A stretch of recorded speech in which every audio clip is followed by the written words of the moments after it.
Letter 139 by Charles Lamb. Early November, 1805. My dear Sarah, certainly you are the best letter writer, besides writing the best hand in the world.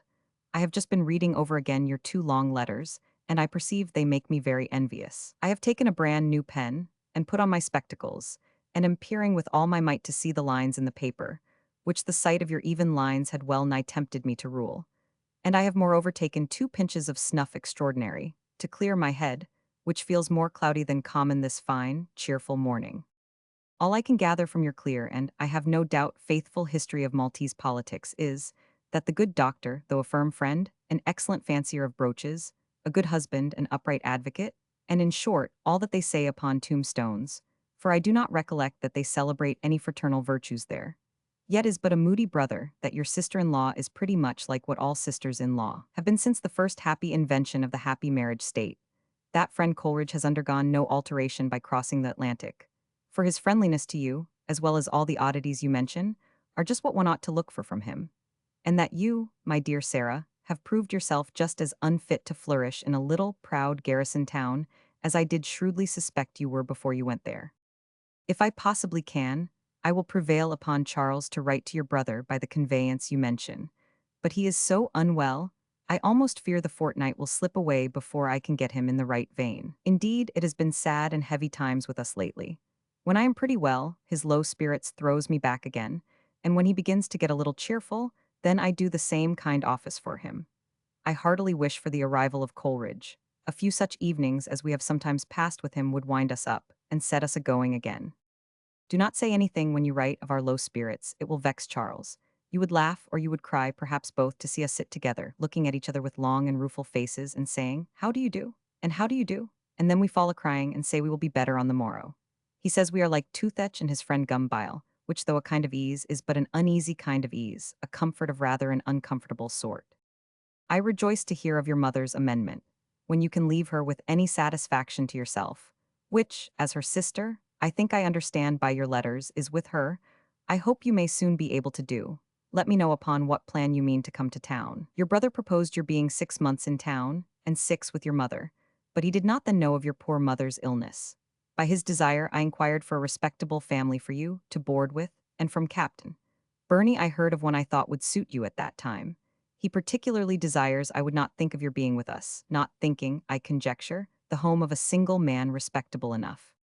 Your brother gave me most unlimited orders to domineer over you, to be the inspector of all your actions, and to direct and govern you with a stern voice and a high hand, to be, in short, a very elder brother over you. Does not the hearing of this, my meek pupil, make you long to come to London? I am making all the proper inquiries against the time of the newest and most approved modes, being myself mainly ignorant in these points of etiquette and nicely correct maidenly manners. But to speak seriously, I mean when we meet that we will lay our heads together, and consult and contrive the best way of making the best girl in the world the fine lady her brother wishes to see her. And believe me, Sarah, it is not so difficult a matter as one is sometimes apt to imagine. I have observed many a demure lady, who passes muster admirably well, who, I think, we could easily learn to imitate in a week or two. We will talk of these things when we meet. In the meantime, I give you free license to be happy and merry at Salisbury in any way you can. Has the partridge season opened any communication between you and William? As I allow you to be imprudent till I see you, I shall expect to hear you have invited him to taste his own birds. Have you scratched him out of your will yet? Rickman is married, and that is all the news I have to send you. Your wigs were sent by Mr. Varville about 5 months ago, therefore he could have arrived when you came away. I seem, upon looking over my letter again, to have written too lightly of your distresses at Malta. But, however I may have written, believe me, I enter very feelingly into all your troubles. I love you and I love your brother, and between you, both of whom I think have been to blame, I know not what to say. Only this I say, try to think as little as possible of past miscarriages.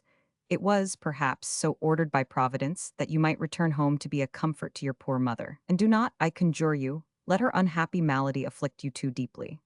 I speak from experience, and from the opportunity I have had of much observation in such cases, that insane people, in the fancies they take into their heads, do not feel as one in a sane state of mind does under the real evil of poverty, the perception of having done wrong, or any such thing that runs in their heads. Think as little as you can, and let your whole care be to be certain that she is treated with tenderness. I lay a stress upon this, because it is a thing of which people in her state are uncommonly susceptible, and which hardly anyone is at all aware of. A hired nurse never, even though in all other respects they are good kind of people. I do not think your own presence necessary, unless she takes to you very much, except for the purpose of seeing with your own eyes that she is very kindly treated. I do so long to see you, God bless and comfort you, yours affectionately, M. Lamb. Miss Stoddart had now returned to England, to her mother at Salisbury, who had been and was very ill. Coleridge meanwhile had had coolnesses with Stoddart, and had transferred himself to the roof of the governor. Rickman married on October 30, 1805, Susanna Postlethwaite of Harding in Sussex.